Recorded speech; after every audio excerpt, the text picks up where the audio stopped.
Hello dear student, सर्वप्रथम स्वागत आहे तुम्हा सगळ्यांचं आपल्या यूट्यूब चॅनलमध्ये. विद्यार्थी मित्रांनो, एक कॉमन क्वेश्चन तुमच्या सर्वांकडून येतोय की सर, बोर्डाची परीक्षा आम्ही दिलेली आहे, पण त्यातले काही पेपर आम्हाला अवघड गेलेले आहेत. एस्पेशली फिजिक्ससारखा पेपर काही जणांना अवघड गेला आहे, काही जणांना थोडासा केमिस्ट्री अवघड गेला आहे आणि काही जणांना मॅथ्स पण अवघड गेला आहे, बायोलॉजी पण आहेत काही जण म्हणणार आहेत. तर PCM असेल किंवा PCB असेल, कुठलाही ग्रुप असू द्या, तर तुमचा एक कॉमन क्वेश्चन जो माझ्याकडे येतो आहे की सर, हे पेपर अवघड गेले आणि जर आमचा ग्रुप क्लिअर नाही झाला तर आम्ही काय करायचं. त्यामुळे आता सध्या या मुलांसमोर प्रश्न काय आहे, तर जर ग्रुपच क्लिअर नाही झाला तर आता MSTCDची तयारी करून काय उपयोग, नाही का. सो मनामध्ये एक भीती आहे की सर, जर आमचा ग्रुप क्लिअर नाही झाला तर आमचं कसं होणार. तर बाळांनो, हे बघा, तुम्ही एक समजून घ्या. तुम्ही जर मागच्या वर्षीची केस बघितली तर मागच्या वर्षी कोविड-19मुळे कॉलेजेस बंद होते, क्लासेस बंद होते, सगळं काही बंद होतं. ठीक आहे. ज्यावेळेस थोडंसं शिथिल झालं त्यावेळेस MSTCDची परीक्षा गव्हर्नमेंटने घेतली होती आणि त्यावेळेस गव्हर्नमेंटने जो एलिजिबिलिटी क्रायटेरिया होता, म्हणजे हा जो ग्रुप क्रायटेरिया होता, त्याच्यामध्ये तुम्हाला सवलत दिली होती, म्हणजे शिथिलता दिली होती, थोडं रिलॅक्सेशन केलं होतं. सो गव्हर्नमेंटने मागच्या वर्षी मुलांचा विचार केला होता, बरोबर आहे. मग आता मला सांगा, ह्या वर्षी ज्या मुलांनी पेपर दिले, म्हणजे तुम्ही जे पेपर दिले, सो तुम्हाला पण कोविड-19 होताच की, बरोबर ना. तुम्ही सुद्धा तयारी करत असताना कॉलेजेस बंद होते, क्लासेस भरपूर दिवस बंद होते. ठीक आहे. सो गव्हर्नमेंटने जर मागच्या वर्षी मुलांना रिलॅक्सेशन दिलं ग्रुप क्रायटेरियामध्ये, तर यावर्षी देणार नाही असं तुम्हाला वाटतं का. तर मला पूर्ण विश्वास आहे की गव्हर्नमेंट यावर्षीसुद्धा ग्रुप जो क्रायटेरिया आहे PCB आणि PCMसाठी, तुम्हाला सगळ्यांना माहिती आहे की ओपन कॅटेगरीला 50% मार्क्स लागतात, म्हणजे 150 मार्क्स लागतात 300 पैकी. 149 असलं तरी ॲडमिशन होऊन जातं, म्हणजे एलिजिबिलिटी होऊन जाते. काही मुलांना कदाचित हे माहिती नसतं, तर हे लक्षात ठेवा की 149 असलं तरी चालतं, ग्रुप तुमचा क्लिअर असतो. तर यावर्षीसुद्धा गव्हर्नमेंट यामध्ये रिलॅक्सेशन नक्की देईल. ठीक आहे, असं मला तरी वाटतं. कारण की हे बघा ना, तुम्ही समजून घ्या, जर ग्रुपच मुलांचे क्लिअर नाही झाले तर मुलांना ॲडमिशन घेता येणार नाही इंजिनिअरिंगला, फार्मसीला, बरोबर आहे. आणि मग हे इंजिनिअरिंग आणि फार्मसीचे जे कॉलेजेस आहेत ते रिकामे राहतील.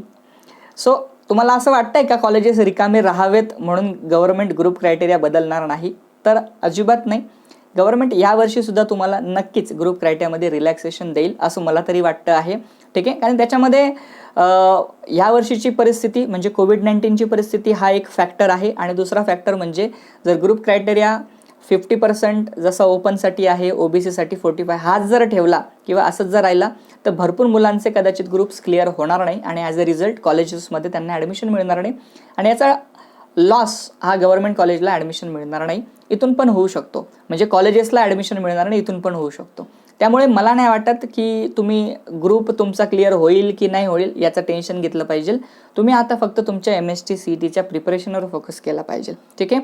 समजा 2 महिन्यानंतर तुम्हाला असं कळालं, ठीक आहे, आता ॲक्च्युली तुम्ही जेव्हा MSTCD देणार आहे ना, त्यावेळेस तुमचा रिझल्ट तसाही लागलेला असण्याची चान्सेस जरा कमीच आहे. ओके, कदाचित त्यानंतरच तुमचा रिझल्ट लागेल, कारण की तुमचे 2 पेपर उशिरा होणार आहेत, मराठी आणि हिंदीचा पेपर उशिरा होणार, त्याच्यामुळे तुमचा रिझल्ट पण उशिराच लागणार आहे. त्याच्यामुळे तुम्हाला MSTCDचा पेपर होईपर्यंत तर हे तर नाही कळणार की तुमचा ग्रुप क्लिअर झाला आहे की नाही झाला आहे.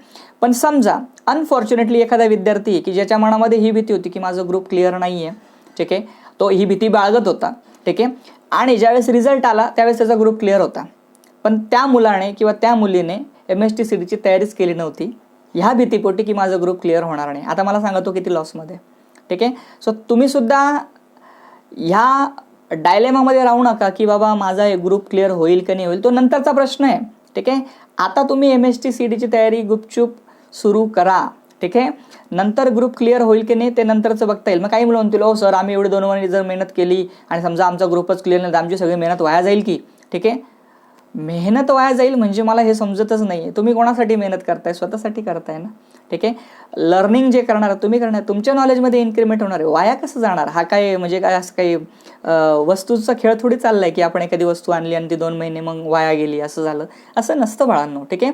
सो मला काय मेसेज द्यायचा हा तुम्हाला क्लिअर झाला असेल. मला इतकंच तुम्हाला सांगायचं की ते ग्रुपची जी काही टेन्शन तुम्ही बाळगून ठेवलेले डोक्यामध्ये ते साईडला ठेवा, त्याचा विचार करू नका. MSTCDचा अभ्यासाला लागा, कारण की MSTCDच्या चांगल्या स्कोर्समुळेच तुमचे पुढे ॲडमिशन्स होणार आहे. ठीक आहे. आणि जर तुमचा ग्रुप क्लिअर राहिला ठीक आहे. तर तुमचा फायदाच फायदा आहे दोघं बाजूने. त्यामुळे जे मुलं हे टेन्शन घेत आहेत, सगळ्यात अगोदर ही एन्झायटी डोक्यामधून काढा. ठीक आहे. बऱ्याच वेळेस मी असं बघितलेलं आहे की आता हे बघा ना, तुम्हाला ग्रुप क्लिअर होण्यासाठी मी 2-4 गोष्टी सांगतो. तुमचं फिजिक्स 20 मार्काचं प्रॅक्टिकल आहे, केमिस्ट्री 20 मार्काचं प्रॅक्टिकल आहे आणि बायोलॉजी 20 मार्काचं प्रॅक्टिकल आहे. ठीक आहे. आणि ज्यांचं मॅथ आहे 20 नाही 30 मार्काचं प्रॅक्टिकल आहे ना, मी चुकीचं बोलतोय. फिजिक्समध्ये 30 मार्काचं प्रॅक्टिकल आहे, केमिस्ट्रीमध्ये 30 मार्काचं प्रॅक्टिकल आहे, बायोलॉजीमध्ये 30 मार्काचं प्रॅक्टिकल आहे आणि ज्यांचं मॅथ आहे त्यांना 20 मार्काचं प्रॅक्टिकल आहे. हे एक्झॅक्टली मी उलटं बोललो होतो. तर मला सांगा 30 म्हणजे हे झाले 90 मार्क्स. तुम्हाला काय वाटतं, तुम्हाला कॉलेज किती मार्क्स देईल प्रॅक्टिकलला? अरे बाळांनो, 90 पैकी म्हणजे मला तरी असं वाटतं की 30 मार्काचं जर प्रॅक्टिकल आहे एका विषयाचं, तर कमीत कमी मुलांना 25 मार्क्स हे सहजपणे मिळत असतात. ठीक आहे. 24 ते 25 मार्क्स हे सहजपणे मिळत असतात. त्याच्यामुळे आपण साधारण 20चा जरी ॲव्हरेज पकडला तरी 3 सब्जेक्टचे मिळून तुमचे 60 मार्क्स आरामशीर होतात. तुम्हाला मिळवायचे किती? जर तुम्ही ओपन कॅटेगरीला जर जुना क्रायटेरिया पकडला आपण 50% मार्क्सचा, तर 150 मार्क्स तुम्हाला मिळवायचे. 150 मधून 60 वजा करा, उरले 90. तुम्ही पेपर दिले 3, म्हणजे तुम्हाला 3 पेपरमध्ये 30 इतके पण मार्क्स नाही मिळू शकत का? तर मिळू शकतात. ठीक आहे. आणि जर गव्हर्नमेंटने याच्यात 45%चं समजा रिलॅक्सेशन दिलं ओपन कॅटेगरीला, तर 135 मार्क्स तुम्हाला लागतील. मग तुम्ही कॅल्क्युलेट करा, जर 60 आणि 135 म्हणजे 65 मार्क्स तुम्हाला मिळवायचे राहतील. 65च बोलतोय ना, 65 राहतील का 75 मार्क्स तुम्हाला मिळवायचे राहतील. मग 75 जर तुम्हाला प्रत्येक विषयाला मार्क्स येतात किती? 20-25 सिम्पल. ठीक आहे. त्याच्यामुळे टेन्शन घेऊ नका, तुमचा ग्रुप क्लिअर होणार आहे. मनामध्ये एन्झायटी आली असेल तर काढून टाका, एन्झायटीचा विचार करू नका. तुमची तयारी सुरू करा MST CETसाठी. राईट. सो हा माझा मेसेज होता त्या विद्यार्थ्यांसाठी की जे विनाकारणचं टेन्शन घेत आहे ग्रुपबद्दलचं. डन. आणि तुमची MST CETची तयारी चांगली व्हावी यासाठी मी ऑलरेडी फ्रीमध्ये लाईव्ह यूट्यूब क्लासेस घेतो आहे. अनअकॅडमीचे फ्री स्पेशल लेक्चर्स आहेत तुम्हाला, जिथे आपण क्विज घेतो आहोत. ठीक आहे. सो ते करा की जॉईन. ठीक आहे. कोणाचा विचार करताय? चला, टेन्शन कोणीही घ्यायचं नाही आहे आणि पुन्हा कोणाचीच कमेंट दिसली नाही पाहिजे की सर ग्रुप क्लिअर होईल की नाही असं टेन्शन येतं आहे. तो नंतरचा विषय. आता फक्त जेवढं सांगितलं त्याच्या मागे व्यवस्थित लागायचं आहे, पॉझिटिव्ह राहायचं आहे आणि MST CETची तयारी पॉझिटिव्हली करायची आहे. ठीक आहे. कारण की तुम्ही जर आता ती तयारी सिरियसली नाही केली तर लॉसमध्ये तुम्हीच राहणार आहेत नंतर. ठीक आहे. त्यामुळे सांगतोय की नंतर एकदा वेळ निघून गेली, हे 2 महिने निघून गेले, तर नंतर तुम्ही काही करू शकणार नाही. हे 2 महिने फार प्रेशियस आहे तुमच्या आयुष्यामध्ये. ठीक आहे. आणि या 2 महिन्याची व्हॅल्यू तुमचं अख्खं करिअर पॉझिटिव्ह साईडला पण नेऊ शकतं आणि निगेटिव्ह साईडला पण नेऊ शकतं. कारण कॉलेज कुठलं मिळतं ना, यावर बऱ्याच वेळेस अवलंबून असतं की तुमची पुढची डेव्हलपमेंट कशी होणार आहे. राईट. सो पुढच्या चांगल्या प्रगतीसाठी, चांगल्या करिअरसाठी आज MST CET थोडं सिरियसली घ्या. ठीक आहे. त्यामुळे तुमचा फायदाच होणार आहे. डन. आणि ग्रुप क्रायटेरिया काय असेल काही नाही, जेव्हा गव्हर्नमेंट नवीन नोटिफिकेशन काढेल असं मला तरी वाटतंय. ठीक आहे. तर आल्यानंतर मी तुम्हाला सांगेलच ते. ठीक आहे. हे माझं वैयक्तिक मत मी तुम्हाला सांगितलं, जे मागच्या वर्षी अनुभवलं तेच अनुभवाच्या बेसिसवरून तुमच्यासमोर मांडलं. डन. चलो. सो जे नवीन विद्यार्थी आहेत, जे आता फर्स्ट टाइम यूट्यूबला आले आपल्या, सबस्क्राईब करून घ्या. डिस्क्रिप्शनमध्ये जा, माझा व्हॉट्सअप नंबर दिला, त्याला जस्ट हाय म्हणा. तुम्हाला ऑलरेडी माझ्या टेलिग्राम ग्रुप आणि टेलिग्राम चॅनलच्या लिंक्स तिथे मिळून जातील. डिस्क्रिप्शनमध्ये पण आहे. इन्स्टाला असाल तर तिथेही फॉलो करू शकता. चालतंय. So wish you all the best tension free राहण्यासाठी. ठीक आहे. थोडंसं प्राणायाम करत चला, ध्यान करत चला आणि माझे लेक्चर्स नक्की बघा, म्हणजे थोडं टेन्शन हलकं होईल. चलो फिर bye, have a good day, take care, see you in the next video.